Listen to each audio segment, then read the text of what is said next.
Welcome to Wealth Coffee Chats, folks, for your daily live updates. Get the most out of today's episode by participating in the chat. Make sure you ask some questions, be part of the conversation, have a bit of fun, grab a coffee or a tea, take some notes, and get ready to start your day, folks. Quick few housekeeping rules, though. No spamming, no advertising or self-promotion in the chat. That's not on. Be kind and respectful to everyone when participating. And most of all, have a good time. Real estate investing can be your biggest asset. It also can be your most expensive asset when it comes to getting it right or getting it wrong, folks. It can be time-consuming, stressful, and that's why here at Positive, we have what's called a 6-star team, a full-service team that provides integrated wealth and property investing solutions and services simply designed to help you progress towards your goal of passive income through your property portfolio, folks. Make sure you check out our other podcasts on the Positive Mentor Network. Not only is there Wealth Coffee Chats, there's the Urban Property Investor. Drops every Wednesday with straight talking investing strategies and lessons with Sam Saggers. Property Investor Tales. This is where our clients, you guys, share real life stories from property investing, hosted by some of our advisors and strategists. And that's done every fortnight, dropping every Monday. Wealth, Wine and Wisdom, folks, that debriefs the week that was in the world of finance and property, hosted by yours truly, Jason Witten and Andy Fenton on Fridays.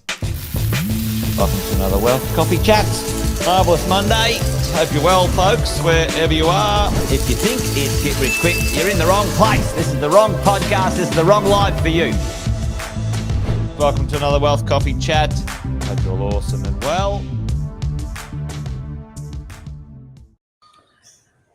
Hello. Good morning, everyone. Hope you're awesome. Hope you're good. Welcome to Wealth Coffee Chats. Good to see a few of you up and at it already. Hey, good morning, Kevin. Good to see you, mate. Hey there, Jeff. Good to see you. Hope you're well. Justin's in the house as well. Morning, mate. While things are getting going, we'll do the quick intros. Jason Witten's my name. Most of you know that, though. If you don't, now you do. If you're new, great to have you here. Thanks for joining us. Wealth Coffee Chats is where we get together, have a conversation each morning, keep ourselves on track for this crazy thing that we're doing called property investing. So if that's you and you're new, say hello in the chat. Give us a shout out. Let us know where you're from, what you're up to. Be good to hear from you. Hey, good morning, Ben. Good to see you, mate. David's there too. Rosie. Bunty. Hello. Good morning. Luke there too. How are we, folks? We're good. Excellent. Fantastic to have you here this morning. Hey, I thought we might talk about a little bit of pontification, a few thoughts, a few ideas this morning about what are the indicators? What are the three horsemen? What are the three horsemen indicators that might give us some indications that interest rates, when the interest rates might come down? You know, the last little bit, folks, we all have been exposed or, exposed. I don't know, exposed. Part of the interest rate. The interest rate exposure in our property portfolios. And while we were benefiting from, really historic low interest rates, now they're up again. Not historic highs. They're in the sort of the mid ranges, which is quite fine. Our rents have gone up. We're all sort of managing that. But, it's always nice to understand when things go up, things go down. When things go down, things go up, especially when it comes to the interest rates. And there's 3 or 4 indicators that will give us a little bit of insight to what might happen in the next little while. And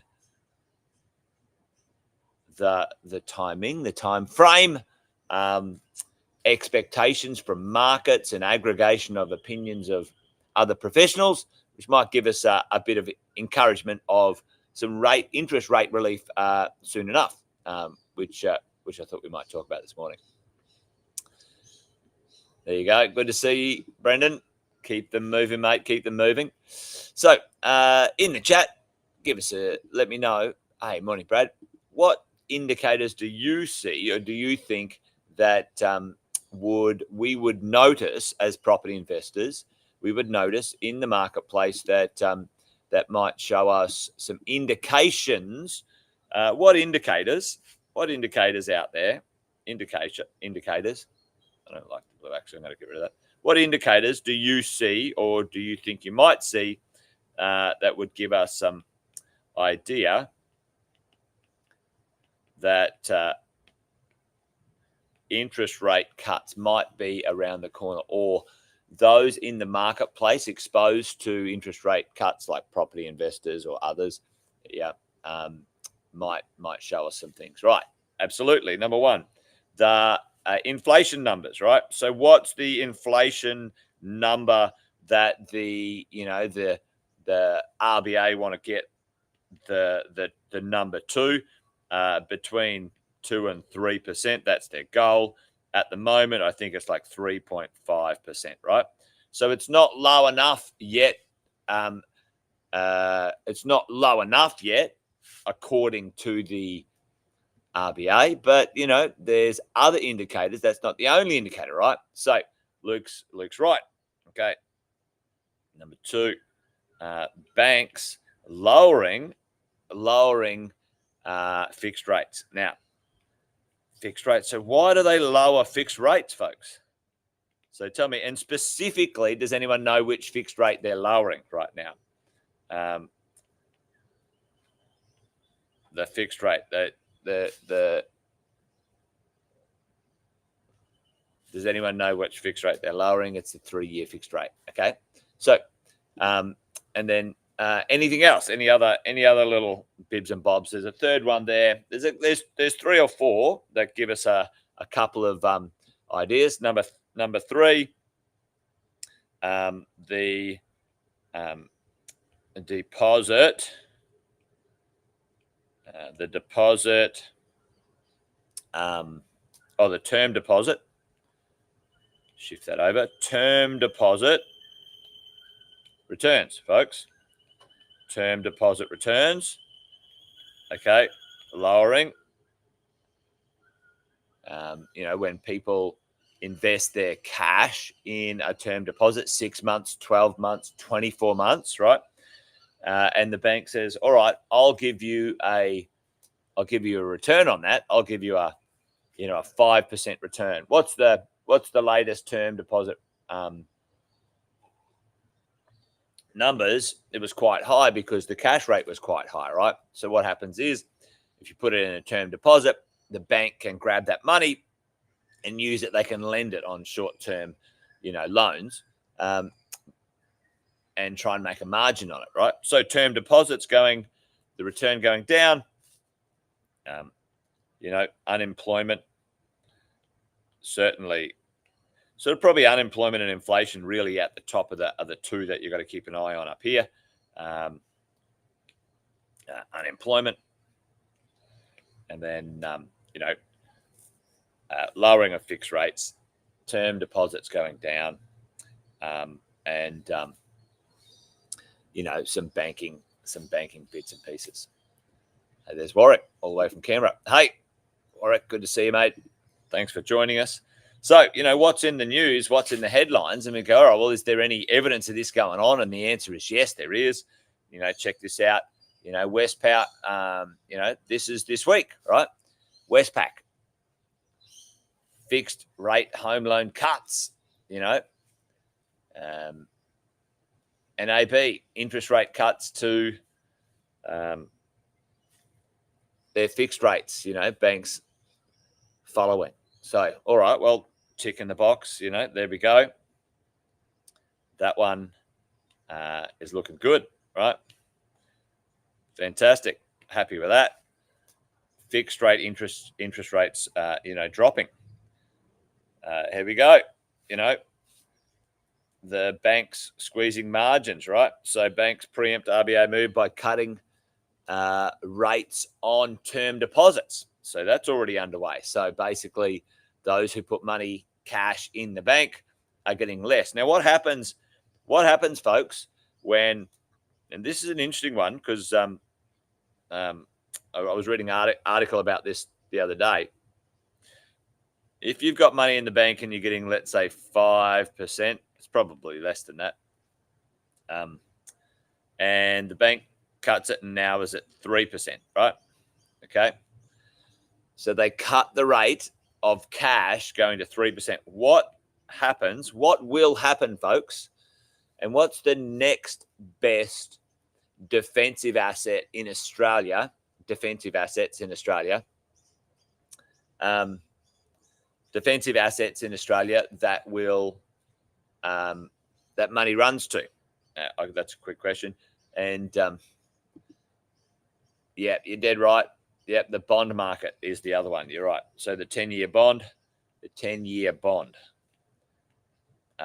bond rate as well. So the 10-year bond rate, folks, keep an eye on the 10-year bond rate in elections, because what happens as well in America, if the American economy drops their interest rate, then Australia often follows in that sort of sense. But all right, let's talk about this just quickly. Now, you've got your cash in the bank. The bank says, yeah, I'll pay you 5%. And now they're not paying you 5%, folks. What happens? Yeah, it definitely gives the old uppercut to the self-funded retirees for sure.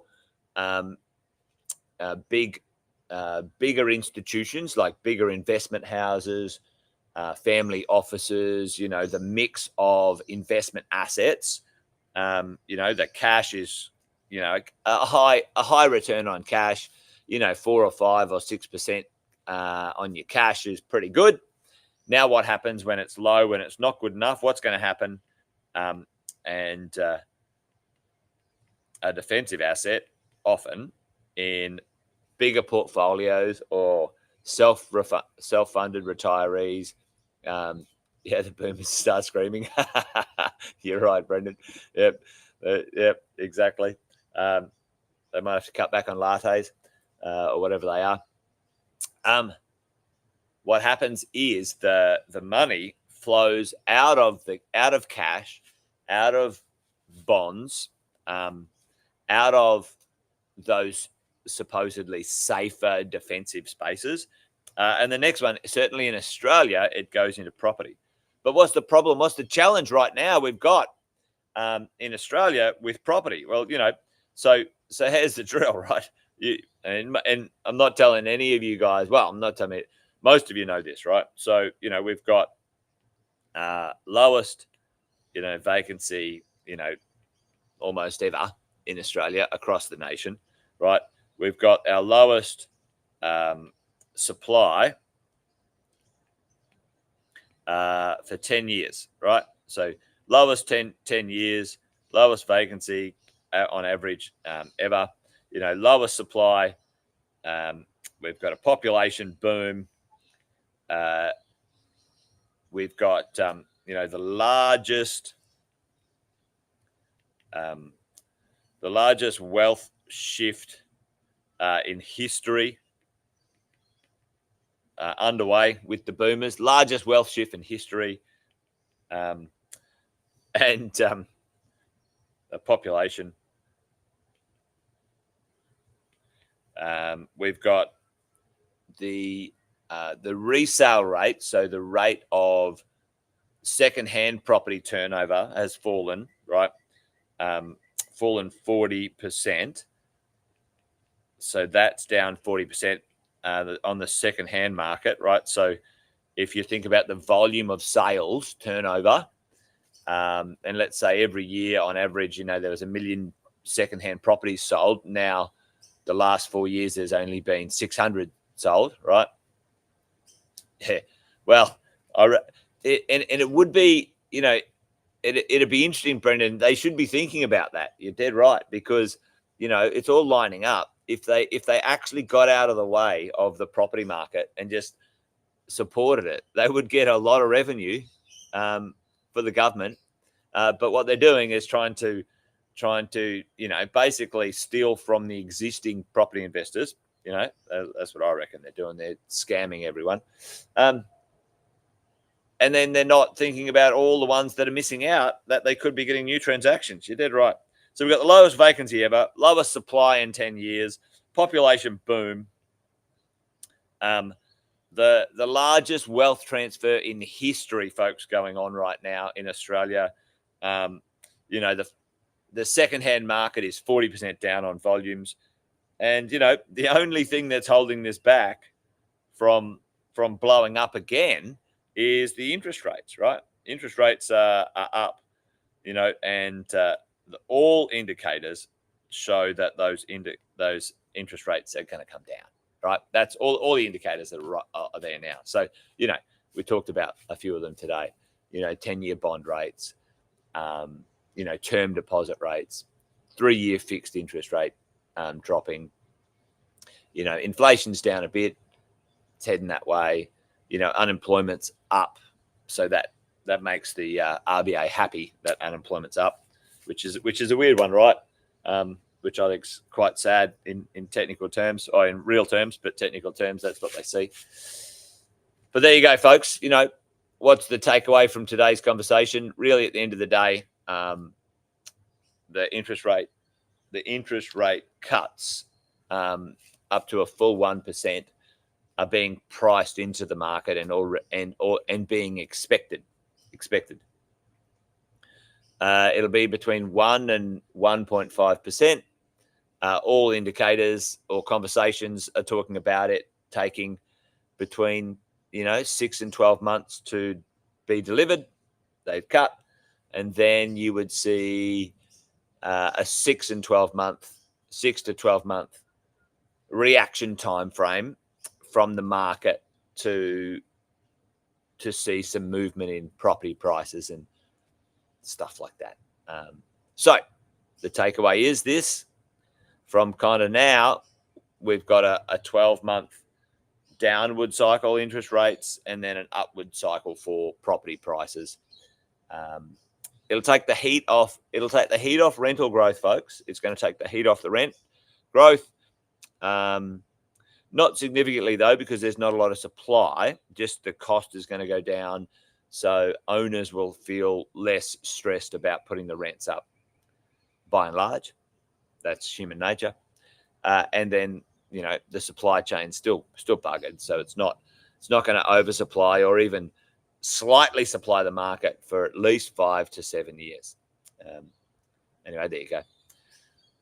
Interest rate indicators, plenty of them saying that the interest rates are being priced into the market to go down sometime soon. Anyway, there you go. That's it from me, folks, today. Hopefully that gives us a little bit of encouragement, because sometimes people think this is going to last forever, and it doesn't. It doesn't last forever. High interest rates don't last forever. Low interest rates don't last forever. Flat markets don't last forever. Capital growth doesn't last forever. It's all cyclical. So stick in there with your property portfolios, because the longer you own those properties, the happier you become with their results. Short is sometimes a little more challenging to navigate. Anyway, there you go. All right, folks, that's it from me. Wealth Coffee Chat done and dusted. Thanks for joining. Join us tomorrow for Finance Fridays. The finance team will be up and at it. See what they're up to tomorrow. I'm sure they'll impart some wisdom. Until I see you next week, folks. I'll be back on Monday, but make sure you join us tomorrow for Finance Fridays. All right, that's it from me. Thanks, folks. Take care. Bye for now. Episode of Wealth Coffee Chat, folks. Make sure you like, subscribe, and turn on your notifications so you never miss a thing when we go live. Improve your portfolio and investing game, folks, with Wealth Coffee Chats live every morning at 8:10 each weekday. Make sure you join us. Previous episodes are also available wherever you get your podcasts, folks, as well as our other podcasts from the 6-Star team here at positivementor.com.au.